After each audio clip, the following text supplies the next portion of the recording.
ಬದುಕಿನ ಪ್ರತಿಯೊಂದು ಕ್ಷಣಗಳನ್ನು ಕೂಡ ತಪಸ್ಸನ್ನಾಗಿಸಿ ಚಿಂತಿಸುವ ಬಗೆಯನ್ನು ಕೃಷ್ಣನೇ ಮುಂದಿನ ಪದ್ಯದಲ್ಲಿ ಹೇಳ್ತಾನೆ. ಯಾಕೆಂದರೆ ಹಿಂದೆ ಯೋಗಯುಕ್ತೋ ವಿಶುದ್ಧಾತ್ಮ ವಿಚಿತಾತ್ಮ ಜಿತೇಂದ್ರಿಯ ಸರ್ವಭೂತಾತ್ಮ ಭೂತಾತ್ಮ ಕುರುವನ್ನಪಿ ನಲಿಪ್ಯತೆ ಅನ್ನುವ ಮಾತು ಹೇಳಿ ಕುರುವನ್ನಪಿ ನಲಿಪ್ಯತೆ, ಎಲ್ಲ ಕರ್ಮಗಳನ್ನು ಮಾಡಿಯೂ ಕೂಡ ಯಾವ ಕರ್ಮದ ಗಂಟನ್ನು ಕೂಡ ಆತ ಮತ್ತೆ ಮುಂದುವರಿಸಿಕೊಂಡು ಹೋಗುವುದಿಲ್ಲ, ಮತ್ತೆ ಅವನಿಗದು ಬಂಧಕವಾಗಿ ಕಾಡುವುದಿಲ್ಲ. ಎಲ್ಲ ಜೀವಿಗಳ ಅಂತರ್ಯಾಮಿಯಾದ ನಾರಾಯಣನಲ್ಲಿ ಮನಸ್ಸಿಟ್ಟವನು, ಎಲ್ಲ ಪ್ರಾಣಿಗಳಲ್ಲಿದ್ದು ಭೂತನಾದ ನಾರಾಯಣನಲ್ಲಿ ತನ್ನನ್ನು ತೊಡಗಿಸಿಕೊಂಡವನು ಯಾವ ಕರ್ಮವನ್ನು ಕೂಡ ಮಾಡಿದರೂ ಅದು ಅವನಿಗೆ ಬಂಧಕ ಆಗುವುದಿಲ್ಲ ಅನ್ನುವ ಸಂಗತಿಯನ್ನು ಹೇಳಿದರು. ಅಂದರೆ ಬಂಧಕ ಆಗುವುದು ಯಾವಾಗ ಅಂದರೆ ಆ ಕೆಲಸದಲ್ಲಿ ನಾನು ಮಾಡಿದೆ, ಆ ಕೆಲಸದಲ್ಲಿ ನಾನು ಒಬ್ಬರಿಗೆ ಸರಿಯಾದ ಪಾಠ ಕಲಿಸಿದೆ, ಅಥವಾ ನಾನು ಈ ಸಂಪತ್ತನ್ನು ಗೆದ್ದು ಇಡೀ ಸಂಪತ್ತಿನ ಒಡೆಯನಾಗಿ ನನ್ನ ಸ್ವಸಾಮರ್ಥ್ಯದಿಂದ ಗೆದ್ದೆ ಅಂತ ಎಲ್ಲಿ ನಾನು ಅನ್ನೋದು ಅಂಟಿಕೊಳ್ಳುತ್ತೋ ಅದು ಒಳ್ಳೆ ಕೆಲಸಕ್ಕೂ ಇರ್ಬೋದು, ಕೆಟ್ಟ ಕೆಲಸಕ್ಕೂ ಇರ್ಬೋದು. ಒಳ್ಳೆ ಕೆಲಸಕ್ಕೂ ನಾನು ಅಂತ ಅಂಟಿಕೊಂಡ್ರೆ ಅದು ಬಂಧಕವೇ, ಮಾಡಿದ್ದು ಒಳ್ಳೆ ಕೆಲಸನೇ ಇರ್ಬೋದು, ಆದರೆ ಆ ಒಳ್ಳೆ ಕೆಲಸ ಮಾಡಿ ಅಂಟಿಸಿಕೊಂಡದ್ದು ಮತ್ತೆ ದೋಷನೇ ಆಗಿರುತ್ತೆ. ಅಂತಹ ಅನೇಕ ಪ್ರಸಂಗಗಳು ಮನುಷ್ಯನ ಜೀವನದಲ್ಲಿ ಬರುತ್ತೆ. ಅಂದರೆ ಯಾವುದಿರ್ಬೋದು, ನಾನು ಅಂತ ಅಂಟಿಕೊಳ್ಳುವ ಸಂದರ್ಭಗಳು ಯಾವುದಿರಬಹುದು ಅನ್ನೋದನ್ನ ಮುಂದಿನ ಪದ್ಯದಲ್ಲಿ ನಿರೂಪಣೆ ಮಾಡ್ತಾ ಇದ್ದಾರೆ. ಪಶ್ಯನ್ ಶೃಣ್ವನ್ ಸ್ಪೃಶನ್ ಜಿಘ್ರನ್ ನೈವ ಕಿಂಚಿತ್ ಕರೋಮೀತಿ ಯುಕ್ತೋ ಮನ್ಯೇತ ತತ್ವವಿತ್.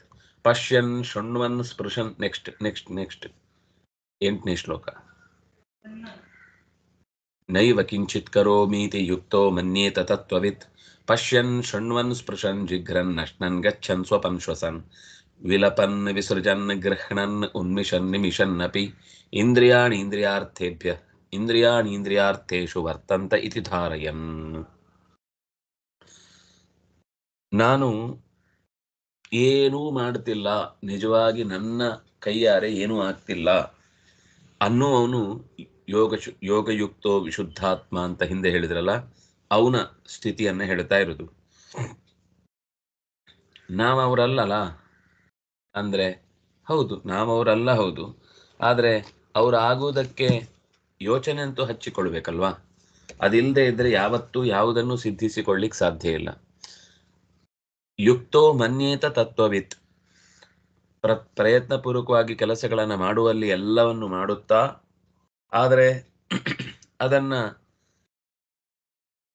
ಆಗಗೊಡುವುದು, ಆಗಗೊಡದಿರುವುದು, ಫಲಿಸುವುದು, ಫಲಿಸದಿರುವುದು, ಸುಖ ಆಗುವುದು, ದುಃಖವೇ ಆಗುವುದು, ಗೆಲ್ಲುವುದು ಅಥವಾ ಸೋಲುವುದು ಅನ್ನುವ ಏನು ವ್ಯತ್ಯಾಸ ಆದರೂ ಒಂದೇ ಸ್ಥಿತಿಯಲ್ಲಿ ಅದನ್ನು ಸ್ವೀಕರಿಸುವ ತತ್ವವಿತ್. ತುಂಬ ಒಳ್ಳೆ ಶಬ್ದ ಅದು. ಯಾರು ತತ್ವವನ್ನು ತಿಳಿದಿದ್ದಾನೋ ಅವನು ತಾನೇನೂ ಮಾಡ್ತಾ ಇಲ್ಲ ಅಂತ ಯೋಚಿಸಬೇಕು. ಮನ್ಯೇತ, ತಿಳಿಯಬೇಕು, ತಿಳಿಯತಕ್ಕದ್ದು. ಯಾವುದನ್ನೆಲ್ಲ? ಪಶ್ಯನ್, ನೋಡ್ತಾ ಇರ್ತಾನೆ. ನಾನು ನೋಡಿದ್ದು ಅಂತ ಅನ್ಕೊಳ್ಬಾರ್ದು. ಅಂದ್ರೆ ನನಗೆ ಕಂಡದ್ದು ಹೌದು, ಕಾಣಿಸಿದ್ದದು. ನಾನ್ ಇಲ್ಲಿ ನೋಡಿದ್ದಲ್ಲ ಅಂತ ಹೇಳ್ತಾ ಇಲ್ಲ. ನೋಡಿದ್ರಲ್ಲಿ ನನಗೆ ಸಂಬಂಧವೇ ಇಲ್ಲ ಅಂತ ಹೇಳ್ತಿಲ್ಲ. ನೋಡುವಾಗ ಇರುವ ಅದರ ಒಡೆತನ ಅದು ನನ್ನ ನೇರ ಹೊಣೆಗಾರಿಕೆ ಅಲ್ಲ. ನಾನೇ ನೋಡಿದ್ದು, ಬೇರೆ ಯಾರ ಸಹಕಾರ ಇಲ್ಲ ಅಂತ ಭಾವಿಸಬಾರದು ಅಂತ ಹೇಳೋದು. ಶೃಣ್ವನ್, ಕೇಳುತ್ತಾ, ಸ್ಪೃಶನ್, ಮುಟ್ಟುತ್ತಾ, ಜಿಘ್ರನ್, ಮೂಸುತ್ತಾ, ಅಶ್ನನ್, ಉಣ್ಣುತ್ತಾ, ಗಚ್ಚನ್, ಹೋಗುತ್ತಾ, ಸ್ವಪನ್, ಕನಸು ಕಾಣುತ್ತಾ, ಶ್ವಸನ್, ಉಸಿರಾಡುತ್ತಾ, ಕೊನೆಗೆ ಅದು ಬಿಡಲಿಲ್ಲ ಅವರು. ಪ್ರಲಪನ್ ಅಂತಿದೆ ಇಲ್ಲಿ. ಅದು ಮೂಲತಃ ಶಬ್ದದಲ್ಲಿ ವಿಲಪನ್ ಅಂತನೂ ಒಂದು ಪಾಠ ಇದೆ. ಪ್ರಲಪನ್, ಚೆನ್ನಾಗಿ ಒಳ್ಳೆಯ ಮಾತುಗಳನ್ನಾಡುತ್ತಾ ಪ್ರಕೃಷ್ಟವಾದ ಸಲ್ಲಾಪ ಅಂದ್ರೆ ಬಹಳ ವಿಷಯುಕ್ತವಾದ ಉಪನ್ಯಾಸ ಆದಾಗಲೂ ಆಗುವ ಸಂದರ್ಭದಲ್ಲೂ ವಿಸರ್ಜನ್ ದೇಹದಿಂದ ಬೆವರು ಮಲಮೂತ್ರಗಳು ಹೊರಕ್ಕೆ ಹೋಗುವಂತಹ ಸಂದರ್ಭದಲ್ಲಿ ಗೃಹ್ಣನ್ ಏನೋ ಒಂದು ಪದಾರ್ಥವನ್ನ ಪಡೆಯುತ್ತಾ ಸ್ವೀಕರಿಸುತ್ತಾ ಉನ್ಮಿಷನ್ ಕಣ್ಣು ಮಿಟುಕಿಸುತ್ತಾ ಅದು ಉನ್ಮಿಷನ್ ಅಂದ್ರೆ ತೆರೆಯುವುದು, ನಿಮಿಷನ್ ಅಂದ್ರೆ ಮುಚ್ಚುವುದು. ಕಣ್ಣೆಬೆ ತೆರೆಯುತ್ತಾ ಮುಚ್ಚುತ್ತಾ ಎಲ್ಲ ಇಂದ್ರಿಯಗಳು ಕೂಡ ಎಷ್ಟು ಚೆನ್ನಾಗಿದೆ ನೋಡಿ. ಇಂದ್ರಿಯಾಣಿ ಇಂದ್ರಿಯಾರ್ಥೇಶು ವರ್ತಂತೆ. ಕಣ್ಣಿದೆ, ಆದ್ರಿಂದ ತೆರೆದ ತಕ್ಷಣ ಒಂದು ಕಣ್ಣಿನ ಮುಂದೆ ಪಟ ಕಾಣಿಸಿತು. ಆ ಚಿತ್ರಪಟದಲ್ಲಿರುವಂತಹ ಸಂಗತಿ ಕಣ್ಣಿಗೆ ಗೋಚರವಾಯಿತು. ತೆರೆದದ್ದಕ್ಕೆ ಅದು ಕಂಡದ್ದು ಹೊರತು ನಾನು ಕಾಣಬೇಕು ಅಂತ ಹಠ ಮಾಡಿ ಅದು ನನ್ನ ಒಡೆತನದಿಂದ ದರ್ಶನ ಅದದ್ದಲ್ಲ, ಕೇಳಿದ್ದಲ್ಲ, ಮುಟ್ಟಿದ್ದಲ್ಲ, ನೋಡಿದ್ದಲ್ಲ, ತಿಂದಿದ್ದಲ್ಲ, ಓಡಿದ್ದಲ್ಲ. ನಿದ್ದೆಯೂ ಅಷ್ಟೇ ನಮ್ಮ ನಿಯಂತ್ರಣದಲ್ಲಿ ಇಲ್ಲ. ನಾವು ಅನ್ಕೊಳ್ತೇವೆ ಮಲಗಬೇಕು ಅಂತ, ಮಲಗಿದ್ರೆ ನಿದ್ದೆನೆ ಬರಲ್ಲ.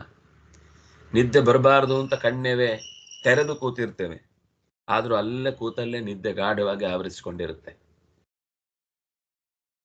ಯಾವುದೇ ಕೆಲಸ ಮಾಡುವಾಗ್ಲೂ, ಮಾತಾಡುವುದಿರ್ಬೋದು, ನೋಡುವುದಿರ್ಬೋದು, ಪ್ರತಿಯೊಂದು ಇಂದ್ರಿಯಗಳ ಕೆಲಸ ಆಗುವಾಗ ನೈವ ಕಿಂಚಿತ್ ಕರೋಮೀತಿ. ಎಲ್ಲ ಇಂದ್ರಿಯಗಳು ತನ್ನ ವಿಷಯ ಪದಾರ್ಥಗಳು ಎದುರಾದಾಗ ಅದನ್ನ ಸ್ವೀಕರಿಸುವುದು ಇಂದ್ರಿಯಗಳಿಗೆ ಒಂದು ಸಹಜ ಗುಣ. ಅದು ನಾನು ಬಯಸಿ ಆ ರೀತಿ ಅದು ಎದುರುಗೊಂಡದ್ದಲ್ಲ. ಕೆಲವೊಮ್ಮೆ ಮನಸ್ಸಿನಲ್ಲಿ ನಾನೇ ಬಯಸಿ ಹೋಗಿ ನೋಡುವಂತಾದ್ರೂ ಕೂಡ ಆ ಮನಸ್ಸನ್ನು ಪ್ರೇರೇಪಿಸಿದವನು, ಆ ವಸ್ತುವಲ್ಲಿ ದಕ್ಕುವಂತೆ ಮಾಡಿದವನು, ದಕ್ಕಿದ್ರಲ್ಲಿ ಇಲ್ಲಿ ಮತ್ತೆ ಸಮಸ್ಯೆ ಆಗುದೇನು ಅಂದ್ರೆ, ಕಳ್ಳತನ ಮಾಡಿ ದೇವರೇ ನನಗೆ ಯೋಚನೆ ಮಾಡ್ಲಿಕ್ಕೆ ಹೇಳಿದ ಅಂತಿದ್ರೆ ಆಗ ಆ ಕಳ್ಳತನದ ಹೊತ್ತಿನಲ್ಲಿ ನನಗೆ ಇದರಿಂದ ಲಾಭ ಆಗತ್ತೆ ಅನ್ನುವ ಸ್ವಾರ್ಥ ಒಂದು ತಾನು ಅನ್ನೋದು ಸೇರಿತಲ್ವಾ. ಆ ಕೆಲಸ ಕಳ್ಳತನವೂ ಕೆಲವೊಂದ್ಸರ್ತಿ ಅವನ ಕೈಯಿಂದ ಅವನಿಗೆ ತಿಳಿಯದೆ ಆಗ್ಬಹುದು. ಆದ್ರೆ ಯಾವಾಗ ಆ ಕೆಲಸದಲ್ಲಿ ತಾನು ತನಗೆ ಏನೋ ಒಂದು ಲಾಭ, ಅದನ್ನ ಯಾರ ವ್ಯವಸ್ಥೆಗೂ ಕಾಣದಂತೆ ತೀರಿಸಿ ಬಿಡುತ್ತೇನೆ ಅಂತ ಯೋಚನೆ ಮಾಡುವಂಥದ್ದು, ಅದು ನೈವ ಕಿಂಚಿತ್ ಕರೋಮಿ ಅನ್ನುವಲ್ಲಿ ಹೋಯಿತು. ಇದ್ದಕ್ಕಿದ್ದಂತೆ ದೇಹದಲ್ಲಿ ಏನೋ ಆವೇಶ ಉಂಟಾಗಿ ಅವನ ನಿಯಂತ್ರಣದಲ್ಲೇ ಇರಲ್ಲ, ಏನೇನೋ ಹೇಳುವ ಪ್ರಸಂಗ ಬರುತ್ತೆ. ಅಥವಾ ಕೆಲವೊಂದ್ ಸರ್ತಿ ಯಾವ್ದಾದ್ರು ನಾವು ಮನೆ ಬದಲಾಯಿಸಿದ್ರೆ, ಅಥವಾ ಯಾವುದೋ ಒಂದು ಅಭ್ಯಾಸ, ಅಂಗಡಿಗೆ ಹೋಗ್ತಾ ಇರುವುದನ್ನ ನಾವು ಆ ಅಂಗಡಿ ಶಿಫ್ಟ್ ಆಗಿದ್ರೆ ಅಭ್ಯಾಸ ಬಲಾತ್ ಸೀದಾ ಅಲ್ಲಿಗೆ ಹೋಗ್ತೇವೆ. ಆಮೇಲೆ ಅಯ್ಯೋ ನಾನು ಇಲ್ಲಿಗೆ ಬರ್ಬೇಕಾ, ಬಂದ್ಬಿಟ್ನಾ, ಅಲ್ಲಿ ಇರುದಲ್ವಾ ಅಂತ ಆಮೇಲೆ ಜಾಗ್ರತೆ ಆದ್ಮೇಲೆ ಆಚೆ ಹೋಗ್ತೇವೆ.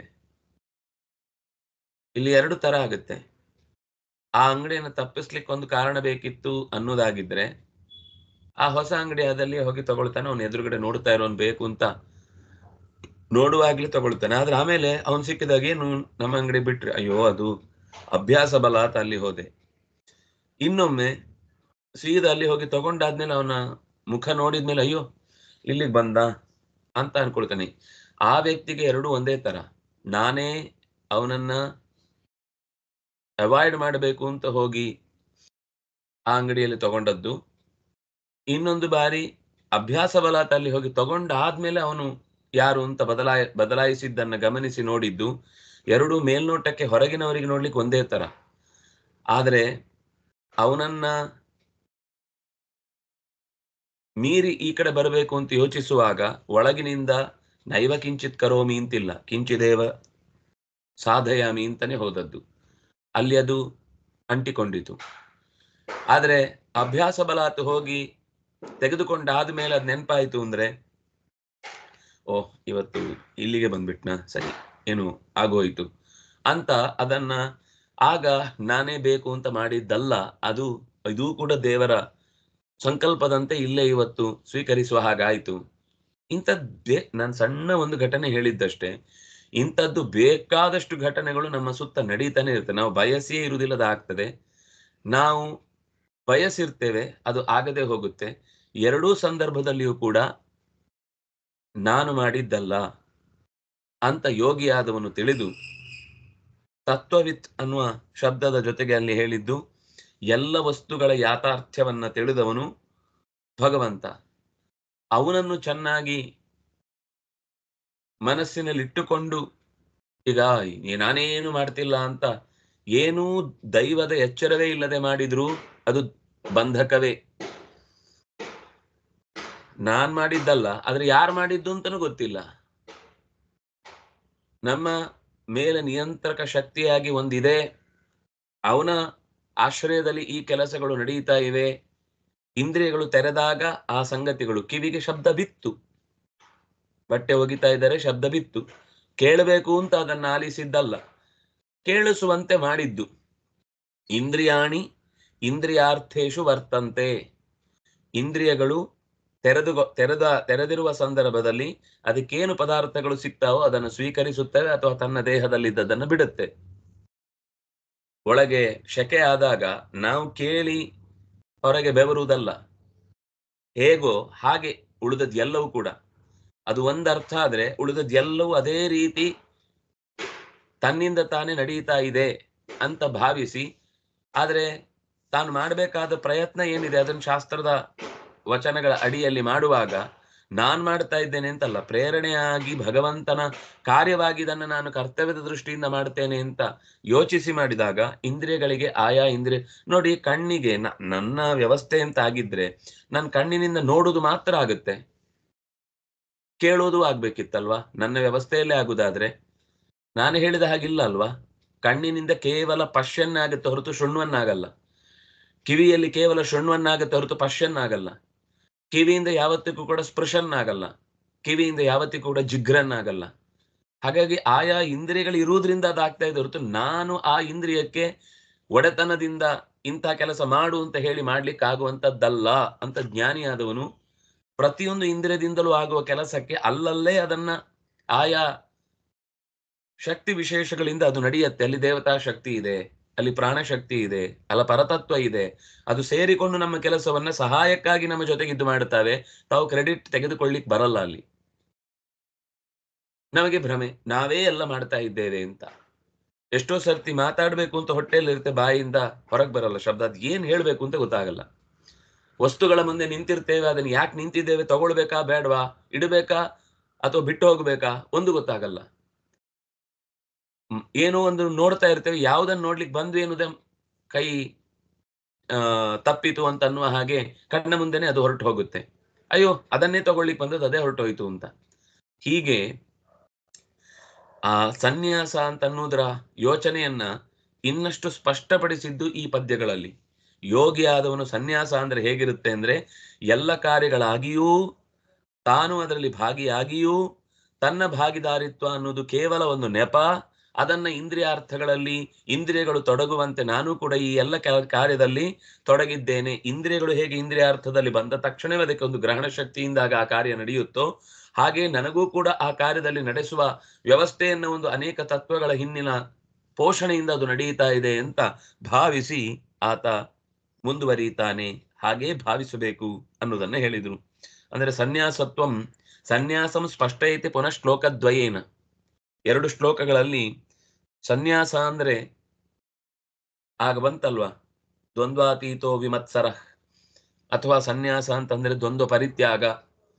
ನೋಡುವಾಗ ನೋಡುವುದು, ಕೇಳುವಾಗ ಕೇಳುವುದು, ಮುಟ್ಟುವಾಗ ಮುಟ್ಟುವುದು, ಏನ್ ನಡೀತಾ ಇದೆಯೋ ಆ ಕೆಲಸದಲ್ಲಿ ಅದರಲ್ಲಿ ಒಂದು ಭಾವನೆ ಅಂತ ಹುಟ್ಟಿದ್ದನ್ನ ಪೂರ್ಣವಾಗಿ ಅಲ್ಲೇ ಇದ್ದು ತನ್ನ ಒಡೆತನದ ಭಾವವನ್ನ ಕಳೆದು ನಡೀತಾ ಇದೆ, ನಡೆದುಕೊಂಡು ಹೋಗ್ತಾ ಇದೆ, ನಾನು ಅದರ ಜೊತೆಗೆ ಪಾಸ್ ಆಗ್ತಾ ಇದ್ದೇನೆ ಅಂತ ಭಾವಿಸಿ ಪ್ರತಿಯೊಂದು ಚಟುವಟಿಕೆಯಲ್ಲೂ ನಡೆದಾಗ ಅದು ಭಗವಂತನ ವ್ಯವಸ್ಥೆಯೊಳಗೆ ನಡೀತಾ ಇದೆ ಅಂತ ಬಿಟ್ಟುಕೊಟ್ಟಾಗ ಅವನು ತತ್ವವಿತ್ತು ಅಂತ ಅನಿಸಿಕೊಳ್ತಾನೆ. ಹಾಗೆ ಬದುಕಬೇಕು ಅಂತ ಎಚ್ಚರ ಕೊಡ್ತಾನೆ.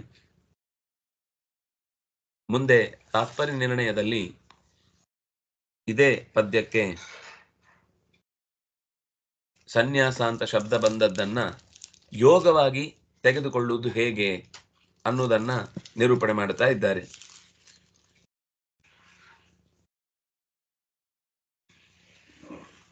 ಯಥಾ ನ್ಯಾಸಸ್ಯ ಯೋಗರೂಪತ್ವಂ ತಥಾ ಆಹ ನೈವ ಕಿಂಚಿತ್ ಇತ್ಯಾದಿನ.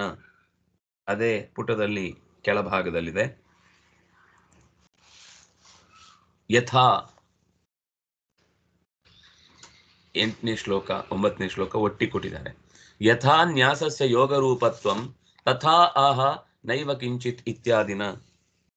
ಸನ್ಯಾಸ ಅನ್ನೋದು ಯೋಗ ರೂಪವನ್ನ, ಯೋಗಿಯ ಸ್ವರೂಪವನ್ನ ಹೇಗೆ ತೆಗೆದುಕೊಳ್ಳುತ್ತೆ ಅನ್ನೋದನ್ನೇ ಇಲ್ಲಿ ನೈವ ಕಿಂಚಿತ್ ಕರೋಮಿ ಅನ್ನೋದು ಪ್ರಧಾನವಾದ ಗುಣ. ನ್ಯಾಸ ಅಂದ್ರೆ ನೈವ ಕಿಂಚಿತ್ ಕರೋಮಿ, ಎಲ್ಲ ಆಗ್ತಾ ಇರುತ್ತೆ, ನಾನ್ ಮಾಡಿದ್ದಲ್ಲ. ಅಹಂ ಅನ್ನೋದು ಅಲ್ಲಿ ಬಿಡಬೇಕು ಅಂತ. ಅಹಂ ಅಂದ್ರೆ ಎರಡಿದೆ. ಒಂದು ಸೆಲ್ಫ್ ಅವೇರ್ನೆಸ್, ಅದು ಬೇಕು. ನಾನು ಅನ್ನೋದು ಈ ಕಾರ್ಯದ ಜೊತೆಗೆ ಇದ್ದೇನೆ ಅನ್ನುವ ಎಚ್ಚರ, ಅದು ನಾನು ಅನ್ನೋದು ಅಹಂಕಾರ ಅಲ್ಲ. ಇನ್ನೊಂದಿದೆ ಅದರಲ್ಲಿ ಅಭಿನಿವೇಶ, ನಾನೇ, ನನ್ನಿಂದಲೇ ಅನ್ನುವ ಒಂದು ಭಾವ ಇದೆ. ಅದು ಬಿಟ್ಟು ನೈವ ಕಿಂಚಿತ್ ಕರೋಮೀತಿ. ವಿಷ್ಣುನ ಅರ್ಥೇಶು ಈರಿತಾನಿ ಮನ ಆದೀನಿ ಸರ್ವಶಃ ವರ್ತಂತೇನ್ಯೋ ನ ಸ್ವತಂತ್ರ ಇತಿ ಜಾನನ್ಹಿ ತತ್ವವಿತ್. ಸರಿ, ಇಷ್ಟು ಹೇಳಿದ್ರು. ತತ್ವವಿತ್ ಅಂದ್ರೆ ಏನು? ನಾನಾಗ್ಲೇ ತತ್ವವಿತ್ ಅನ್ನೋದು ತುಂಬಾ ಅಪರೂಪದ ಶಬ್ದ ಅಂತ ಹೇಳಿದೆ. ಉಳಿದಿದ್ದೆಲ್ಲ ತತ್ವವಿತ್ ಅಂದ್ರೆ ಗೊತ್ತಾಯ್ತು, ತತ್ವವನ್ನು ತಿಳಿದವನ. ಏನ್ ಹಾಗಂದ್ರೆ,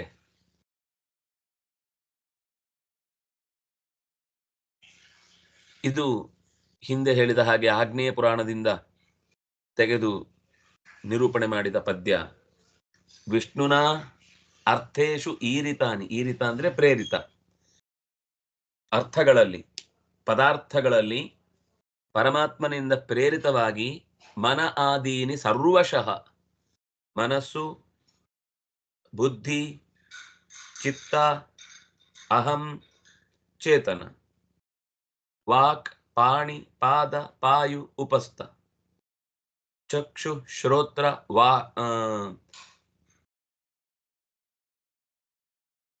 ವಾಕ್, ಆಮೇಲೆ ಸ್ಪರ್ಶ, ರಸ, ಈ 5 ಇಂದ್ರಿಯಗಳು ಕೂಡ ನೋಡುವ,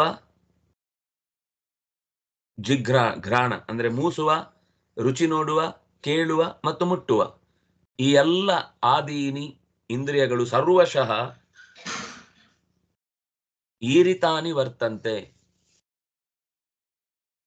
ಪ್ರೇರಣೆಗೊಂಡದ್ರಿಂದ ಇವೆ. ವಿಷ್ಣುವನ್ನು ಹೊರತುಪಡಿಸಿ ಅನ್ಯಃ ನ ಸ್ವತಂತ್ರ ಇತಿ ಜಾನನ್ಹಿ ತತ್ವವಿತ್. ಅವನ ತಂತ್ರದಲ್ಲಿ ಈ ಎಲ್ಲ ಕಾರ್ಯಗಳು ನಡೀತಾವೆ. ಇವತ್ತು ನಡೀಬೇಕಾದ ಪ್ರತಿಯೊಂದು ಕೆಲಸವೂ ಕೂಡ ನಾನೇನು ಮಾಡ್ತಾ ಇದ್ದೇನೆ, ಅಥವಾ ಪ್ರಪಂಚದಲ್ಲಿ ಏನೇನು ನಡೀತಾ ಇದೆ, ಅಥವಾ ಹಿಂದೇನು ನಡೆದು ಹೋಗಿತ್ತು, ಅಥವಾ ಮುಂದೇನು ನಡೀಲಿಕ್ಕಿದೆ, ಇದರಲ್ಲಿ ಯಾವುದರಲ್ಲೂ ತಮ್ಮ ಅಧಿಕಾರ ಇಲ್ಲ. ಮನ ಆದೀನಿ ಸರ್ವಶಃ ವಿಷ್ಣುನ ಅರ್ಥೇಶು ಪ್ರೇರಿತಾನ್ಯೇವ ವರ್ತಂತೆ. ಅವನನ್ನು ಹೊರತುಪಡಿಸಿ ಅಲ್ಲಿ ಯಾವುದಕ್ಕೂ ಪೂರ್ಣವಾದ ಅಸ್ತಿತ್ವ ಇಲ್ವೇ ಇಲ್ಲ. ಅವನ ಪ್ರೇರಣೆಯಂತೆ ಪ್ರಯತ್ನ ಇದೆ, ಸ್ವಭಾವ ಕೆಲಸ ಮಾಡುತ್ತೆ, ಜೊತೆಗೆ ಅವನ ಯೋಗ್ಯತೆಗೆ ಅನುಸಾರವಾದಂಥ ಕ್ರಿಯೆ ಅಲ್ಲಿ ನಡೆಯುತ್ತೆ. ಹೀಗೆ ತಿಳಿದವನು ತತ್ವವಿತ್. ತಿಳಿದವನು ಅಂದ್ರೆ ಯಾವಾಗಲೂ ತಿಳಿದಾಗ ಮಾತ್ರ ತಿಳಿಯುವುದಲ್ಲ. ಜಾನನ್, ಪ್ರತಿಯೊಂದು ಕಾರ್ಯ ಆಗುವಾಗಲೂ ತಿಳಿಯುತ್ತಾ ಪ್ರವರ್ತಿಸುವವನು, ತಿಳಿಯುತ್ತಾ ಆಯಾ ಇಂದ್ರಿಯಗಳ ಚಟುವಟಿಕೆಯಲ್ಲಿ ತೊಡಗುನು. ಜಾರತ್ತೆ ಮನಸ್ಸು, ಎಲ್ಲೋ ಜಾರತ್ತೆ, ಎಲ್ಲೋ ಹೋಗುತ್ತೆ, ಹೇಗೋ ತಿಣುಕಾಡುತ್ತೆ ಕೆಲವೊಮ್ಮೆ. ಆದರೆ ಒಂದು 10ರಲ್ಲಿ ಮೊದಲು 2, ಆಮೇಲೆ 3, ಆಮೇಲೆ 5, ಇಷ್ಟರಲ್ಲಾದ್ರೂ, ಅಥವಾ ಆದಿಯಲ್ಲಿ, ಮಧ್ಯದಲ್ಲಿ, ಕೊನೆಯಲ್ಲಿ. ಅದಕ್ಕೋಸ್ಕರನೇ ಸಾಮಾನ್ಯವಾಗಿ ಒಂದು ಕರ್ತವ್ಯ ಕರ್ಮಾಂಗಗಳನ್ನು ನಡೆಸುವಾಗ ಮೊದಲೊಮ್ಮೆ ಪ್ರಾರ್ಥನೆ ಮಾಡ್ತಾರೆ, ಮಧ್ಯದಲ್ಲೊಮ್ಮೆ ಪ್ರಾರ್ಥನೆ ಮಾಡ್ತಾರೆ, ಕೊನೆಗೆ ಮತ್ತೊಮ್ಮೆ ಈ ಕಾರ್ಯ ಚೆನ್ನಾಗಿ ಆಯ್ತು ದೇವರೇ, ನಿನ್ನಿಂದಾಗಿ ಆಯ್ತು ಅಂತ ಮತ್ತೊಂದು ಸರ್ತಿ ಭಗವಂತನಲ್ಲಿ ನಿವೇದಿಸಿಕೊಳ್ಳುವುದಿದೆ. ನಾವು ಮೊದಲೇ 1ನೇ ಲೆವೆಲ್ನಿಂದ 10ನೇ ಲೆವೆಲ್ ಅನ್ನು ಒಂದೇ ಸರ್ತಿ ಹಾರ್ಲಿಕ್ಕೆ ಆಗಲ್ಲ. ಹಂತ ಹಂತವಾಗಿಯೇ ಸಾಗಬೇಕಾಗುತ್ತೆ. ಅದು ಸಮಾಜವೂ ಹಾಗೆ, ಸಂಸ್ಥೆಗಳು ಹಾಗೆ, ವ್ಯಕ್ತಿಯೂ ಹಾಗೆ. ಯಾವುದು ಹಂತ ಹಂತವಾಗಿ ಸಾಗುತ್ತೋ ಅದು ಬಹಳ ಕಾಲ ಉಳಿಯತ್ತೆ. ನಾವು ಒಂದೇ ಸರ್ತಿಗೆ ಯಾವುದೋ ಒಂದು ಲೆವೆಲ್ನ ವಿಷಯವನ್ನು ತಿಳ್ಕೊಂಡು ಅದು ಜಗತ್ತಿನಲ್ಲಿ ಎಲ್ಲೂ ಇಲ್ಲ, ಅದರಿಂದಾಗಿ ಜಗತ್ತೇ ವ್ಯರ್ಥ, ಯಾವ ಅಸ್ತಿತ್ವವೂ ಇಲ್ಲ, ಎಲ್ಲೂ ಕೂಡ ಹೋಪೇ ಇಲ್ಲ ಅನ್ನುವ ಹಾಗೆ ನಾವು ಯೋಚನೆ ಮಾಡಿದ್ರೆ ನಮ್ಮ ಬದುಕಿನಲ್ಲಿ ಒಳ್ಳೆಯದನ್ನ ಕಾಣಲಿಕ್ಕೆ ಕಣ್ಣೇ ಕುರುಡಾಗ್ಬಿಡುತ್ತೆ. ಇರುವುದನ್ನು ಕಾಣದೆ ಇಲ್ಲದೆ ಇರುವುದನ್ನೇ ಹೆಚ್ಚು ಯೋಚಿಸ್ತಾ ನಮಗೆ ಪಕ್ಕದಲ್ಲೇ ಇರುವ ಸಂಪತ್ತು ಕೂಡ ಕಸದಂತೆ ಕಾಣ್ಲಿಕ್ಕೆ ಶುರುವಾದ್ರೆ ಅದರಷ್ಟು ದೊಡ್ಡ ದೌರ್ಭಾಗ್ಯ ಮತ್ತೊಂದಿಲ್ಲ. ಅದರಿಂದಾಗಿ ಎಲ್ಲವೂ ಹಾಗಂತ ಹೇಳಿ ಅನ್ಯಾಯ ನಡೆಯುವುದನ್ನ ಅದನ್ನು ಹೇಳಿದ್ ನಾನು. ಕೃಷ್ಣ ಅರ್ಜುನನಿಗೆ ಹೇಳುದು, ಅನ್ಯಾಯ ನಡೆಯುವುದನ್ನು ಕೂಡ ನಿನಗೆ ಅನ್ಯಾಯ ಆಯ್ತು ಅಂತ ನೀನು ಹೋರಾಡುವುದಲ್ಲ, ಅನ್ಯಾಯ ಆಗ್ತಾ ಇದೆ ಅದು ಸರಿಪಡಿಸಬೇಕು, ನನ್ನ ಕರ್ತವ್ಯ ಅನ್ನೋ ದೃಷ್ಟಿಯಿಂದ ನೀನು ನಿಲ್ಲಬೇಕು ಹೊರತು ಆಕ್ರೋಶ ವ್ಯಕ್ತಪಡಿಸಿದ್ರೆ, ಮೈ ಪರಚಿಕೊಂಡ್ರೆ, ಉಳಿದವರ ಮೇಲೆ ಹೆಣಗಾಡಿದ್ರೆ, ರೇಗಾಡಿದ್ರೆ ಅದರಲ್ಲಿ ಏನೂ ಸಿದ್ಧಿ ಆಗುವುದು ಸಾಧ್ಯ ಇಲ್ಲ.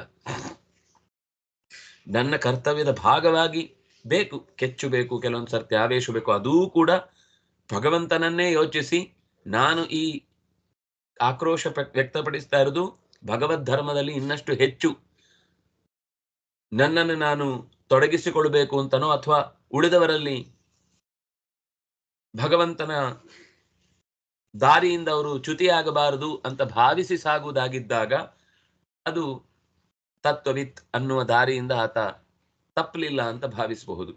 ಹೀಗೆ ಬಹಳ ಸುಂದರವಾದ ಮಾತು. ಈ ಒಂದೇ ಶ್ಲೋಕ ಬಹುಶಃ ನಾವು 100 ಸರ್ತಿ ಒಂದು ಮನಸ್ಸಿನಲ್ಲೇ ಧಾರಣೆ ಮಾಡ್ತಾ ಹೋದ್ರೆ ಆವಾಗ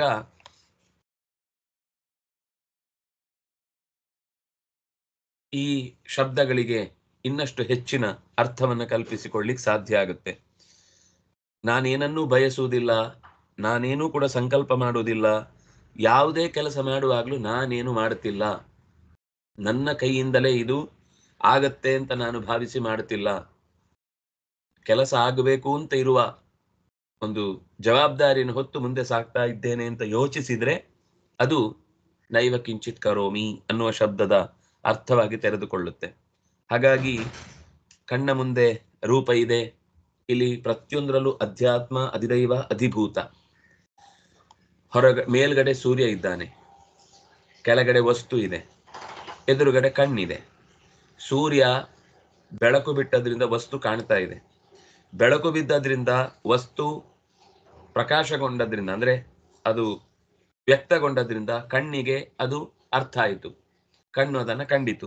ಹಾಗಾಗಿ ಕಣ್ಣಿನ ದೇವತೆ ಸೂರ್ಯ ಅದನ್ನು ನೋಡುವಂತೆ ಮಾಡುತ್ತಾನೆ.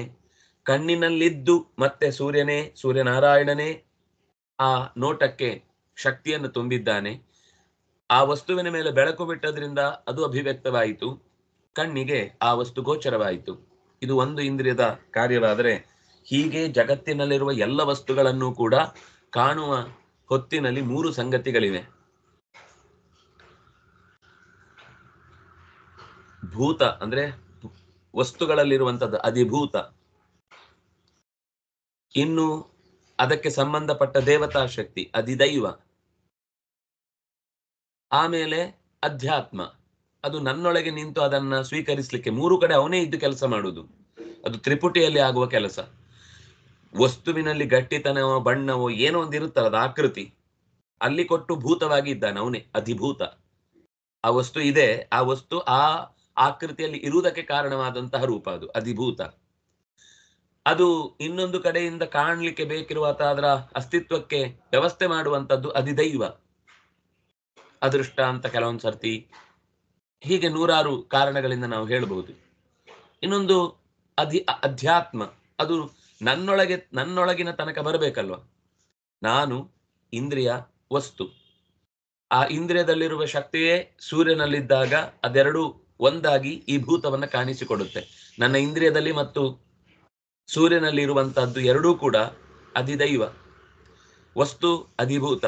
ಅದನ್ನ ಕಂಡ ಮೇಲೆ ಅದರದೊಂದು ಸಾರಾಂಶ ಇದೆಯಲ್ಲ, ಏನೋ ಕಂಡಿತು ಅಂತ ಒಂದು ಅರಿವು ಎಲ್ಲಿಗೋ ಬರುತ್ತಲ್ವ, ನನಗೆ ಗೊತ್ತಾಯಿತು, ಓ ಇದು ಅತ್ಯಂತ ಸುಂದರವಾದ ಹೂ, ಭಗವಂತನಿಗೆ ಅರ್ಪಿಸ್ಲಿಕ್ಕೆ ಇದು ಚೆನ್ನಾಗಿದೆ, ಪರಿಮಳವಾಗಿದೆ, ಒಳ್ಳೆಯ ಆಕೃತಿಯಲ್ಲಿದೆ, ಬಣ್ಣದಲ್ಲಿದೆ, ಇದನ್ನು ಅರ್ಪಿಸಬಹುದು ಅಂತ ನನಗೆ ಒಂದು ಅರಿವು ಬಂತು ಅಂದ್ರೆ ಅದು ಅಧ್ಯಾತ್ಮ. ಹೀಗೆ ಮೂರು ಆ ಒಳಗಿನಿಂದ ನಾನು ತಿಳ್ಕೊಳ್ತಾ ಇದ್ದೇನೆ ಅನ್ನೋದಕ್ಕೂ ಕೂಡ ಅಲ್ಲಿ ಮತ್ತೆ ಪ್ರಚೋದಕವಾದ ಭಗವತ್ ವಿಷ್ಣು ಪ್ರೇರಣೆ ಇಲ್ಲದೆ ಇದ್ರೆ ಎಲ್ಲ ಗೊತ್ತಾಗ್ತಾ ಇರುತ್ತೆ, ಅದ್ರ ಒಳಗೆ ಅದು ಅರ್ಥವೇ ಆಗ್ತಾ ಇರುವುದಿಲ್ಲ. ಆಗದಿಂದ ಹೇಳ್ತಾ ಇದ್ದಾರೆ, ನನ್ಗೆ ಏನು ಒಂದು ಶಬ್ದ ತಲೆಯಲ್ಲಿ ಆ ವಾಕ್ಯಗಳೇ ಉಳಿತಾ ಇಲ್ಲ, ಏನೂ ಹೊಳಿತಾ ಇಲ್ಲ. ಅವ್ರು ಕರೆಕ್ಟ್ ಆಗಿ ಹೇಳ್ತಾರೆ, ನಂಗೆ ಅದು ಕೇಳುವಾಗ ಹೌದು ಅಂತ ಅನ್ಸಿದೆ, ಒಳಗೆ ಧಾರಣೆ ಮಾಡುವಾಗ ಅದು ಜಾರಿ ಹೋಗ್ತಾ ಇದೆ. ಒಳಗೆ ಗ್ರಹಣ ಶಕ್ತಿ ತಪ್ಪಿ ಹೋಗಿದ್ರೆ ಕಣ್ಣು ಮುಂದೆನೆ ಇರ್ತಾರೆ, ಅವರೇ ಅಂತ ಗೊತ್ತಾಗುದಿಲ್ಲ. ಬೊಬ್ಬೆ ಹೊಡಿತಾ ಇರ್ತಾರೆ, ನಮ್ ತಲೆ ಇನ್ನೆಲ್ಲೋ ಓಡ್ತಾ ಇದ್ರೆ ಅವ್ರು ಹೇಳಿದ ಶಬ್ದವೇ ಕೇಳಿಸಿರುವುದಿಲ್ಲ. ವಸ್ತುತಃ ಎಲ್ಲ 3 ಸ್ಥಳಗಳಲ್ಲೂ ಕೂಡ ಅಧಿಭೂತಾತ್ಮ ದೈವಸ್ಥನಾಗಿ ಭಗವಂತ ಸ್ಪಷ್ಟವಾಗಿ ಕಣ್ಣಿನಲ್ಲಿ, ಸೂರ್ಯನಲ್ಲಿ, ವಸ್ತುವಿನಲ್ಲಿ ಮತ್ತು ನನ್ನೊಳಗೆ ಹೀಗೆ ಸೇರಿಕೊಂಡಾಗ ಅದು ಪಶ್ಯನ್ ಅಂತ ಆಗುತ್ತೆ. ಒಳಗಿನಿಂದ ಪ್ರೇರಣೆ ಶಕ್ತಿಯಾಗಿ ಕಣ್ಣಿನ ಅಧಿದೇವತೆ ಪ್ರಚೋದನೆ ಮಾಡಿದಾಗ ಮಾತ್ರ ನಾನು ಕಾಣುವುದು ಸಾಧ್ಯವಾಗುತ್ತೆ. ಇಲ್ಲಿ ನಾನು ಎಲ್ಲಿದ್ದೇನೆ, ನಾನು ನೋಡ್ತಾ ಇದ್ದೇನೆ ಅಂತ ಗೊತ್ತಾಗ್ತಾ ಇದೆ ಹೊರತು ನಾನು ನೋಡ್ತಾ ಇದ್ದೇನೆ ಎನ್ನುವಲ್ಲಿ ಕರ್ತೃತ್ವವೇ ಇಲ್ಲ. ಬಯಸಿದ್ದಕ್ಕೆ ಆಯಾ ದೇವತೆಗಳು, ಆಯಾ ಇಂದ್ರಿಯಗಳು, ಆಯಾ ವಸ್ತುವಿನ ಮೇಲೆ ಬೆಳಕು ಬಿಟ್ಟಂತ ಸೂರ್ಯನ ಸಹಕಾರದಿಂದ ಇಷ್ಟು ಕಾಣುವುದು ಸಾಧ್ಯವಾಯಿತು. ಇದು ಒಂದು ಇಂದ್ರಿಯದ ಕಥೆ ಆಯಿತು. ಕೇಳ್ತೇನೆ, ನಾನ್ ಕೇಳ್ತಾ ಇದ್ದೇನೆ ಅಂತ ನನಗೆ ಅನಿಸುತ್ತೆ, ಆದ್ರೆ ನಿಜವಾಗಿ ನಾನ್ ಕೇಳ್ತಾ ಇರುವುದಲ್ಲ.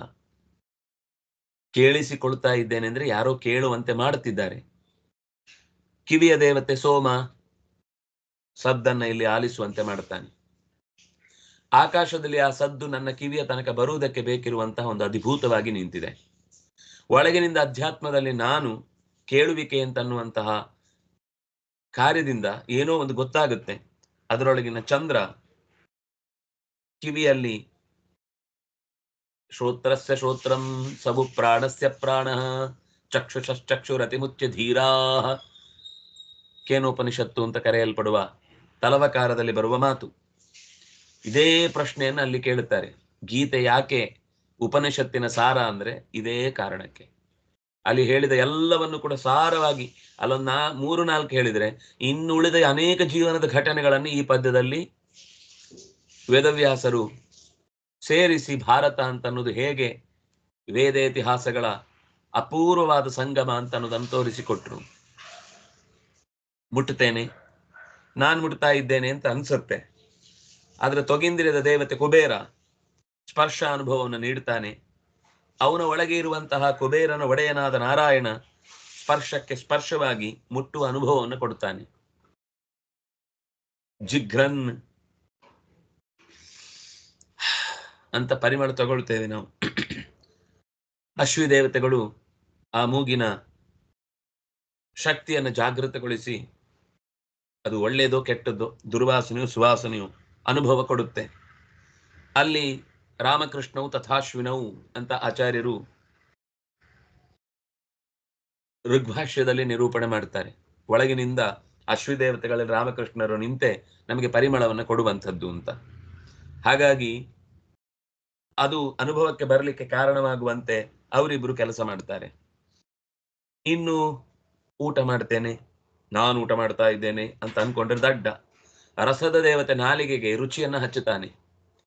ಆ ರಸಾಭಿಮಾನಿಯಾದಂತಹ ಭಗವಂತ ವಾಸುದೇವ ರೂಪಿಯಾಗಿ ಷಡ್ರಸಗಳ ಅನ್ನವನ್ನ ವರುಣೇಶನಾಗಿ ಭಗವಂತ ಆ ಅನ್ನದ ಅನುಭವವನ್ನು ಕೊಡುತ್ತಾನೆ.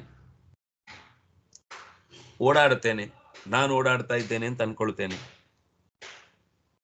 ಯಜ್ಞ ಮತ್ತೆ ಶಂಭು ಅಂತ ಇಬ್ರು ಪಾದದ ದೇವತೆಗಳು. ಅವರಲ್ಲಿ ನಿಂತಹ ನಾರಾಯಣ ಅಥವಾ ಉಪೇಂದ್ರ ಆ ಶಕ್ತಿಗೆ ಪೂರಕವಾದ ಅಂದ್ರೆ ಪೂರ್ಣ ಶಕ್ತಿಯನ್ನು ತುಂಬುವವನಾಗಿ ನಡೆಸ್ತಾ ಇದ್ದಾನೆ. ನಾವು ನಡೆಯುವಾಗ ನೆನಪಿಸ್ಕೊಳ್ಬೇಕಾದದ್ದು ಯಜ್ಞ, ಶಂಭು, ಪ್ರಾಣದೇವ ಅಂತೂ ಇದ್ದೇ ಇರ್ತಾನೆ, ಇದೆಲ್ಲ ಕಡೆ ಕಾಮನ್. ಅಲ್ಲಿ ವಿಶೇಷ ರೂಪ ಉಪೇಂದ್ರ. ನಿದ್ದೆ ಬರ್ತಾ ಇದೆ, ಗಾಢವಾಗಿ ನಿದ್ದೆ ಬರುತ್ತೆ, ನಾನ್ ನಿದ್ದೆ ಮಾಡದೆ ಅನ್ಕೊಳ್ತೀವಿ. ಪ್ರಾಜ್ಞನಾದ ಪರಮಾತ್ಮ ನಮ್ಮನ್ನ ಆ ಜಾಗಕ್ಕೆ ಕರೆದೊಯ್ದ್ರೆ ಆಗ ನಿದ್ದೆ ಬರುತ್ತೆ, ಇಲ್ಲ ಅಂದ್ರೆ ನಿದ್ದೆನೇ ಇಲ್ಲ. ಉಸಿರಾಡುತ್ತೇನೆ ಅಂತ ಇಟ್ಟುಕೊಳ್ಳಿ. ಪ್ರಾಣಾಪಾನೋ ಸಮೋಕೃತ್ವ ನಾಸಾಭ್ಯಂತರ ಚಾರಿಣವು. ಪ್ರಾಣ ಅಪಾನರು ಅಂತನ್ನುವ ಉಪಪ್ರಾಣರು ಗಾಳಿಯನ್ನು ಒಳಕ್ಕೆ ಸ್ವೀಕರಿಸಿ ಪ್ರಾಣಶಕ್ತಿಯನ್ನ, ಸಾತ್ವಿಕವಾದ ಶಕ್ತಿಯನ್ನು ಒಳಕ್ಕೆ ತೆಗೆದುಕೊಂಡು ಹೋಗ್ತಾರೆ. ಬೇಡವಾದ ದೇಹದಲ್ಲಿ ಉಳಿದ ಕಲ್ಮಶಗಳನ್ನೆಲ್ಲ ಹೊರಕ್ಕೆ ಎಸೆದು ಅಪಾನ ಕೆಲಸ ಮಾಡುತ್ತೆ. ಅದರೊಳಗೆ ಮತ್ತೆ ಪ್ರಾಣಾಪಾನನಾಗಿ ಭಗವಂತನೇ 2 ರೂಪಗಳಿಂದ ಹಂಸ ಮತ್ತು ನಾರಾಯಣನಾಗಿ ಒಳಕ್ಕೆ ಹೊರಕ್ಕೆ ಗಾಳಿಯನ್ನ ತೆಗೆದುಕೊಂಡು ಹೋಗ್ತಾ ಇರ್ತಾರೆ. ಅವರು ಶ್ವಸನ್. ಮಾತಾಡ್ತೇವೆ, ತುಂಬಾ ಮಾತಾಡ್ತೇವೆ. ವಾಗ್ದೇವತೆ ಅಗ್ನಿ ನಮ್ಮ ಬಾಯಿಯಿಂದ ಆ ಮಾತುಗಳನ್ನು ನುಡಿಸ್ತಾನೆ. ವಾಗ್ದೇವತೆಯಾದಂತಹ ಪಾರ್ವತಿ ಆ ಮಾತಿಗೆ ಬಲ ತುಂಬುತ್ತಾಳೆ. ವಾಗ್ದೇವತೆಯಾದ ಭಾರತಿ ಅದಕ್ಕೆ ಅರ್ಥ ಕೊಡುತ್ತಾಳೆ. ವಾಗ್ದೇವತೆಯಾದ ಹಯಗ್ರೀವ ರೂಪಿ ಪರಮಾತ್ಮನ ಸ್ತ್ರೀ ರೂಪ ಅಥವಾ ಹಯಗ್ರೀವ ಅದಕ್ಕೆ ಅರ್ಥವಾಗಿ ನಿಲ್ತಾನೆ. ಅರ್ಥ ಕೊಟ್ಟು ಆ ಅರ್ಥವೇ ತಾನಾಗಿ ನಮ್ಮ ಮಾತುಗಳಲ್ಲಿ ಎಲ್ಲ ಕಡೆಯಲ್ಲೂ ಕೂಡ ಕೇಳುಗರಿಗೆ ಏನೋ ಒಂದು ಒಳ್ಳೆಯ ವಿಷಯ ಗೊತ್ತಾಯಿತು ಅಂತ ಅನ್ನುವ ಭಾವ ಹುಟ್ಟತ್ತೆ.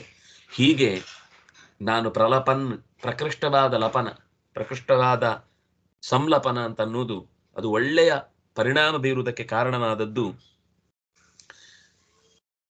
ಈ ಪ್ರಲಾಪವಾಗುತ್ತೆ. ಪ್ರಲಪನ ಅನ್ನೋದು ಸಾಮಾನ್ಯವಾಗಿ ಏನೋ ಅಸಂಬದ್ಧ ಪ್ರಲಾಪಿನ್ ಅಂತ ಬೈಯುವುದಿದೆ. ಪ್ರಲಾಪ ಅಂದ್ರೆ ಸಾಮಾನ್ಯ ಮಾತುಕತೆ. ಆದ್ರೆ ಒಬ್ಬ ಜ್ಞಾನಿಯಾದವನು ಆ ಪ್ರಲಾಪ ಮಾಡುವಾಗ್ಲೂ ಕೂಡ ಅದರಲ್ಲಿ ತುಂಬಾ ಸಂಗತಿಗಳು ತುಂಬಿರುತ್ತೆ. ಅವರು ಕ್ಯಾಶುವಲ್ ಆಗಿ ಮಾತಾಡ್ತಾ ಇರ್ತಾರೆ, ಅದರಲ್ಲಿ ಎಷ್ಟೋ ವಿಷಯಗಳು ತುಂಬಿರುತ್ತೆ. ಜ್ಞಾನಿಗಳು ಮಾತಾಡುವಾಗ ಯಾವಾಗ್ಲೂ ನಾವು ಅನ್ಕೋತಿದ್ವಿ, ಗುರುಗಳ ಜೊತೆಗಿರ್ಬೇಕಾದ್ರೆ ಅಥವಾ ಆಚಾರ್ಯರ ಜೊತೆಗಿರ್ಬೇಕಾದ್ರೆ ಸುಮ್ಮನೆ ಏನೋ ಹರಡ್ತಾ ಇದ್ರೆ ಸಾಕು. ಅವ್ರು ಮೌನವಾಗಿ ಕೂತಿದ್ದಾರೆ ಅಂದ್ರೆ ಅವ್ರೇನೋ ಸಾಧನೆ ಮಾಡ್ತಿದ್ರು.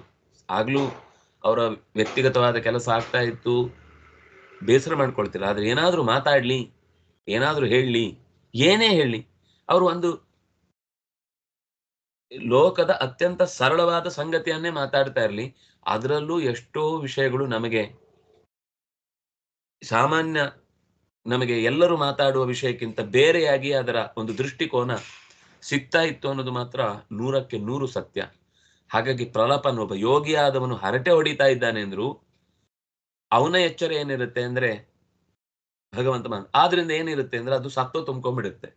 ಆ ಪ್ರಲಾಪವೂ ಕೂಡ ಅತ್ಯಂತ ಒಳ್ಳೆಯ ಹರಟೆಯಾಗಿ ಸಾತ್ವಿಕವಾದ ಸಂಗತಿಗಳನ್ನ ಒದಗಿಸಿ, ಯಾವುದೇ ಸ್ವಾರ್ಥವಿಲ್ಲದೆ, ಯಾರನ್ನೂ ಬೈದುಕೊಳ್ಳದೆ ಅಥವಾ ಯಾರನ್ನು ನಿಂದಿಸದೆ, ದೂರದೆ ಅಥವಾ ಅದರ ಅರ್ಥವಿಲ್ಲದ, ಉಪಯೋಗವಿಲ್ಲದ, ಲೆಕ್ಕಕ್ಕೆ ಇಲ್ಲದಂತಹ ಮಾತುಗಳಾಗಿ ಅದು ಬದಲಾಗುವುದಿಲ್ಲ, ಪರಿಣಾಮ ಹೊಂದುವುದಿಲ್ಲ.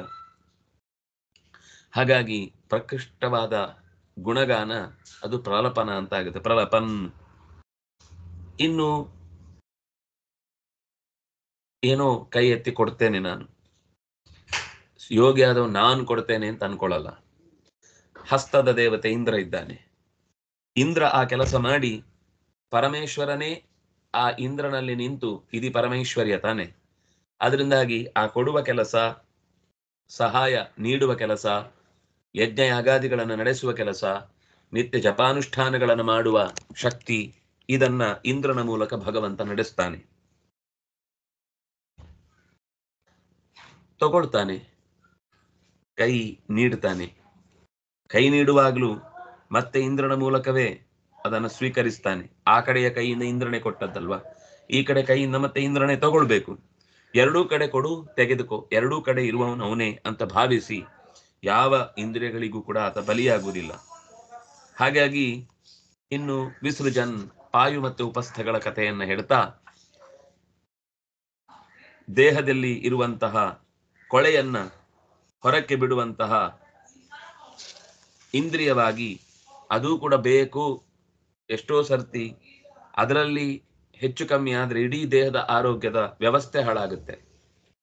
ಅದರಿಂದಾಗಿ ಅದೂ ಕೂಡ ದೇಹದ ಕಾಲಕಾಲಕ್ಕೆ ತಕ್ಕಂತೆ ಮಲ ವಿಸರ್ಜನೆ ಆಗುವಂಥದ್ದು, ಅದು ಮೂತ್ರ ವಿಸರ್ಜನೆ ಆಗುವಂಥದ್ದು ಅತ್ಯಂತ ಅಗತ್ಯದ ಕಾರ್ಯ. ಅದನ್ನೂ ಕೂಡ ಮಿತ್ರ ಮತ್ತು ಯಮನಾಗಿ ನಿಂತು ಭಗವಂತ ಆ ಕಾರ್ಯವನ್ನು ಮಾಡ್ತಾನೆ. ಅದರಲ್ಲಿ ಉಪಸ್ಥದ ಇನ್ನೊಂದು ಕಾರ್ಯರೂಪವಾದದ್ದು, ಸಂತತಿಗೆ ಬೇಕಾದಂತಹ ಧಾತು ಒಂದು ಕಡೆ ನೀಡುವುದಾಗುತ್ತೆ, ಇನ್ನೊಂದು ಕಡೆ ಹೆಣ್ಣಿನಲ್ಲಿ ಗ್ರಹಣವಾಗುತ್ತೆ. ಗೃಹ್ಣನ್ ಸ್ವೀಕರಿಸುವಂಥದ್ದು ಒಬ್ಳು, ಕೊಡುವಂಥದ್ದು ಇನ್ನೊಬ್ಬ. ಹೀಗಾಗಿ ವಿಸೃಜನ್ ಅಲ್ಲಿಯ ಧಾತುವನ್ನ ಎಲ್ಲ ಇಷ್ಟೂ ಸಂಗತಿಗಳು ಕೂಡ ಇದೂ ಕೂಡ ನೈವ ಕಿಂಚಿತ್ ಕರೋಮಿ ಅಂತ ಭಾವಿಸಿ ಸಂಗ್ರಹ ಮಾಡಿ ಯೋಗಿಯಾದವನು ಎಲ್ಲವನ್ನು ಕೂಡ ತಾನು ಮಾಡ್ತಾ ಇದ್ದೇನೆ ಅಂತ ಭಾವಿಸದೆ ಉಪಸ್ಥದ ದೇವತೆಗಳು, ಪಾಯುವಿನ ದೇವತೆಗಳು, ಯಮ ಪಾಯುವಿನ ದೇವತೆ ಆದರೆ ಮಿತ್ರ ಉಪಸ್ಥದ ದೇವತೆಯಾಗಿ ಕಾರ್ಯವನ್ನು ಮಾಡುತ್ತಾನೆ. ಇದು ಲಕ್ಷ್ಮೀನಾರಾಯಣರ ಸಂಬಂಧವನ್ನ ಗಟ್ಟಿಗೊಳಿಸುವ ಮಾಧ್ಯಮ ಅಂತ ಭಾವಿಸಿ ಅವನು ಆ ಕಾರ್ಯವನ್ನು ನಡೆಸ್ತಾನೆ ಅಂತ. ಹೀಗೆ ಯಾವುದನ್ನ ತೆಗೆದುಕೊಂಡ್ರು ಈ ಶಬ್ದ ಒಂದೇ ಶಬ್ದಕ್ಕೆ ನಿಲ್ಲುವುದಿಲ್ಲ. ನೀವು ಯಾವುದೇ ಕೆಲಸ ಇದರಲ್ಲಿ ಬಿಟ್ಟು ಹೋಗಿದೆ ಅಂತ ಇಟ್ಕೊಂಡ್ರೆ ಇದರಲ್ಲೇ ಎಲ್ಲೋ ಒಂದ್ ಕಡೆ ಹುಡುಕ್ಲಿಕ್ಕೆ ಸಿಗುತ್ತೆ. ಹಾಗಾಗಿ ಅಧ್ಯಯನ ಇರಬಹುದು, ಅಧ್ಯಾಪನ ಇರಬಹುದು, ಯಾವುದೋ ಲೋಕದ ಹೊಟ್ಟೆಪಾಡಿನ ಕರ್ಮಗಳೇ ಇರಬಹುದು, ಎಲ್ಲ ಕರ್ಮಗಳಲ್ಲೂ ಕೂಡ ಆ ಕಾರ್ಯದ ಹಿಂದೆ ಇರುವಂತಹದ್ದು ಎಲ್ಲಾ ಇಂದ್ರಿಯಗಳನ್ನ ಹೇಳಿ ಆಯ್ತು ಅವರು. ಪಂಚೇಂದ್ರಿಯಗಳು, ಜ್ಞಾನೇಂದ್ರಿಯ, ಕರ್ಮೇಂದ್ರಿಯಗಳು ಎಲ್ಲವೂ ಇಲ್ಲಿ ಸಂಗ್ರಹೀತವಾದವು. ಇಂಥ ಇಷ್ಟೂ ಕಾರ್ಯಗಳಲ್ಲಿ ಜ್ಞಾನೇಂದ್ರಿಯ ಮತ್ತು ಕರ್ಮೇಂದ್ರಿಯಗಳ ಅಷ್ಟೂ ಕಾರ್ಯಗಳನ್ನ ಹೇಳಿ ಇದರ ಜೊತೆಗೆ ನಿದ್ದೆಯಲ್ಲಿಯೂ ಆಗುವ ಕೆಲಸವನ್ನು ಹೇಳಿದ್ರು. ಸ್ವಪನ್ ಅಂತ, ಎಚ್ಚರದಲ್ಲಿರುವ ಕೆಲಸ, ನಿದ್ದೆಯಲ್ಲಿರುವ ಕೆಲಸ. ಈ ಸುಷುಪ್ತಿ ಅದು ಸ್ವಪ್ನ ಅನ್ನೋದು ಒಂದು ರೀತಿ ಎಚ್ಚರ ನಿದ್ದೆ ಎರಡೂ ಆಗಿರುವ ಸಾಧ್ಯತೆ ಇರುವುದರಿಂದ ಅದು ಜೊತೆಗೆ ಬಂದೇ ಬಂತು. ಅಂದ್ರೆ ಕನಸಿನಲ್ಲಿ ಆತ ನೋಡ್ತೇನೆ, ಕೇಳ್ತೇನೆ, ಹಾಡ್ತೇನೆ ಅಂತ ಅನ್ನೋದು ಮನಸ್ಸೇ ಕರ್ಮೇಂದ್ರಿಯಗಳ ಕಾರ್ಯವನ್ನು ಮಾಡುವಂತ ಸ್ಥಿತಿ ಏನಿದೆ ಅದು ಕೂಡ ಅಲ್ಲಿ ಸ್ವಪನ್ ಅನ್ನುವ ಶಬ್ದದಿಂದಲೇ ಬಂದು ಹೋಯಿತು. ಹಾಗಾಗಿ ನಾರಾಯಣನೇ ಮಲಗಿಸುವಂಥದ್ದು, ಮುಖ್ಯ ಪ್ರಾಣ ಉಸಿರಾಡಿಸ್ತಾನೆ. ಅವರಿಬ್ಬರ ಆಟದಲ್ಲಿ ನಮ್ಗೇನು ಗೊತ್ತಿಲ್ಲ. ಮಲಗಿದ್ದಾಗ ಉಸಿರಾಟ ಆಗ್ತಾ ಇರುತ್ತೆ. ಗಾಢವಾದ ಪ್ರಾಜ್ಞರೂಪಿ ಪರಮಾತ್ಮನ ಮಡಿಲಲ್ಲಿ ಜೀವ ಮಲಗಿ ತನ್ನ ಸೌಖ್ಯವನ್ನು ಅನುಭವಿಸ್ತಾ ಇರ್ತಾನೆ. ಇಲ್ಲಿ ಅವನು ಏನೂ ಅಲ್ಲ, ಆದ್ರೂ ಬದುಕಿದ್ದಾನೆ. ಸ್ವಾರಸ್ಯ ಅಂದ್ರೆ ಎದ್ದ ಮೇಲೆ ನಾನೋ ಇನ್ಯಾರೋ ಅಂತ ಅವನಿಗೆ ಡೌಟ್ ಬರಲ್ಲ. ಮಲಗಿದ್ ನಾನೇನಾ, ಇನ್ಯಾರಾದ್ರೂ ಮಲಗಿದ್ರ? ಯಾಕಂದ್ರೆ ಅಲ್ಲಿ ಆ ಕಾಲದ ದೇವತೆ ಅವನನ್ನ ಜೊತೆಗೆ ಮುಂದಿನ ಕಾಲಕ್ಕೂ ತಂದು ಬಿಟ್ಟು ಮುಂದಿನ ನೆನಪಿಗೆ ಅದು ಕಾರಣವಾಗುತ್ತೆ. ಯಾವಾಗ ಅವನು ಮರ್ತು ಬಿಡ್ತಾನೆ ಆವಾಗ ಹಿಂದಿದ್ದೆಲ್ಲ ಅನುಭವಗಳು ಅವನಿಗೆ ವ್ಯರ್ಥವಾದಾಗ ಪ್ರತಿಯೊಂದಕ್ಕೂ ಹೊಸ ಅನುಭವಗಳನ್ನ ಆತ ಪಡೆದ ಮೇಲೇನೆ ಕಾರ್ಯಸಿದ್ಧಿಯನ್ನು ಮಾಡಬೇಕಾಗುತ್ತೆ. ಆಗ ಅವನು ಒದ್ದಾಡ್ತಾನೆ. ಸಣ್ಣ ಸಣ್ಣ ಕೆಲಸಗಳು ಕೂಡ ಹೊರೆ ಅಂತ ಅನಿಸ್ಲಿಕ್ಕೆ ಶುರುವಾಗುತ್ತೆ. ಯಾವಾಗ ಚೆನ್ನಾಗಿ ಅಭ್ಯಾಸ ಆಗಿರುತ್ತೆ ಅದು ಹೊರೆ ಆಗಲ್ಲ. ಯಾವಾಗ ಅಭ್ಯಾಸ ತಪ್ಪತ್ತೆ ಆವಾಗ ಅದು ಮತ್ತೆ ಹೊರೆ ಅಂತ ಅನ್ಸುತ್ತೆ. ಆದ್ರೆ ಭಗವಂತ ಹಿಂದಿನದ್ದನ್ನ ನೆನಪಿಡುವುದಕ್ಕೆ ಕಾರಣವಾಗಿ ಆಲೋಚಿಸುವುದಕ್ಕೆ ಬೇಕಿರುವ ಮನಸ್ಸು, ಬುದ್ಧಿ, ಚಿತ್ತ, ಚೇತನ, ಅಹಂಕಾರಗಳಿಗೆ ಬೇಕಿರುವ ಸಂಗತಿಗಳನ್ನ ತುಂಬಿ ನಮ್ಮ ಎಚ್ಚರು, ಕನಸು, ನಿದ್ದೆಗಳನ್ನ ನಿಯಂತ್ರಿಸತ್ತಾ ಪ್ರಾಣನಾರಾಯಣದ ಸಹಕಾರ ಇಲ್ಲಿ ಕೆಲಸ ಮಾಡುತ್ತೆ. ಒಂದು ರೀತಿ ತೊಗಲಗೊಂಬೆ. ನಾವು ಆ ತೊಗಲಗೊಂಬೆ ಆಟದಲ್ಲಿ ಬಿಂಬನಾಗಿ ಅವನು ಆಡಿಸಿದ ಬೆರಳುಗಳಲ್ಲಿ ಪ್ರತಿಬಿಂಬವಾಗಿ ಅಲ್ಲಾಡ್ತೇವೆ, ಕುಣಿದಾಡ್ತೇವೆ, ಕಿರುಚಾಡ್ತೇವೆ, ಹಾರಾಡ್ತೇವೆ, ಹೋರಾಡ್ತೇವೆ, ಈ ಜಂಜಾಟದಲ್ಲಿ ಒದ್ದಾಡ್ತೇವೆ. ಇದೆಲ್ಲವೂ ಕೂಡ ಅವನ ಕೈ ಚಾಳಕದಿಂದ ನಡೆಯುವಂತಹದ್ದು ಅಂತ ಹೀಗೆ ಈ ಪದ್ಯದಲ್ಲಿ ಇದು ಇನ್ನೂ ಬೇಕಾದಷ್ಟು ಇಂದ್ರಿಯಾಣಿ ಇಂದ್ರಿಯಾರ್ಥೇಶು ವರ್ತಂತ ಇತಿ ಧಾರಯನ್ ಅನ್ನುವ ಮಾತಿನ ಒಂದು ಸಾಲಿನ ಭಾವವನ್ನ ಮತ್ತೆ ನಾಳೆ ಇಲ್ಲ, ನಾಳಿದ್ದು ಇದರ ಪಾಠದ ಮುಂದುವರಿಕೆಯನ್ನ ಅನುಸಂಧಾನ ಮಾಡೋಣ ಅಂತ ಹೇಳ್ತಾ, ಕಾಯೇನ ವಾಚ ಮನಸ ಇಂದ್ರಿಯೈರ್ವ ಬುದ್ಧಿಯ ಆತ್ಮನವ ಅನುಸೃತ ಸ್ವಭಾವ ಕರೋಮಿ ಯದ್ಯತ್ ಸಕಲಂ ಪರಸ್ಮೈ ನಾರಾಯಣಾಯಿತಿ ಸಮರ್ಪಯಾಮಿ. ಕೃಷ್ಣಾರ್ಪಿತಮಸ್ತು.